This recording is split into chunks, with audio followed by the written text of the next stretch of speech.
هنگام گذرانیدن چاره‌بینی‌های اپراتیوی جستجویی از جانب کارمندان شعبه وزارت کارهای داخله در شهر باختر، جوان 25 ساله که پیش با ماده 237 قسم 2 کودکس جنایتی جمهوری تاجیکستان سود شده است و جوان 23 ساله ساکن شهر مذکور 20 فوریه سال 2022 تخمینا ساعت 22:30 دقیقه در بنای مرکزی دلخوشی پنشیر واقع در شهر باختر هنگام نوشیدن مشروبات در حالت مستی به پیشخدمت در افتاده به یگان اساس یکی از آنها به پشت پیشخدمت زده است. این رفتار اوباشانه نامبرده را محافظ جوان 28 ساله ساکن ناحیه کوشانیان دیده صد راه او میگردد، اما او با محافظ دست به گریبان شده با شیشه پاره شکسته یک مرتبه بران پای راست محافظ میزند.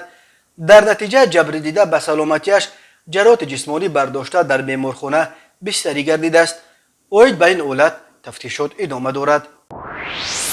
به شعبه وزارت کارهای داخله در شهر کولاب مکتوب دیرکتوری به قیدگیری مال و ملک غیر منقول شهر کولاب وارد شده است که شب 16 به 17 فوریه سال 2022 شخصان نامعلوم با راه پنهانی از حدود محله شمس‌الدین شاهین 300 متر سیم خط اینترنت اپتیکی که به قیدگیری مال و ملک غیر منقول تعلق دارد دزدیده از جای حادثه غیب زده است.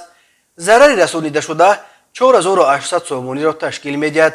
هنگام گذرانیدن چاره‌بینی‌های اپراتیوی جستجویی از جانب کارمندان میلیشیا جوان 26 ساله ساکن امین شهر همچون گمانبر در صادر نمودن جنایت دزدی دستگیر کرده شد.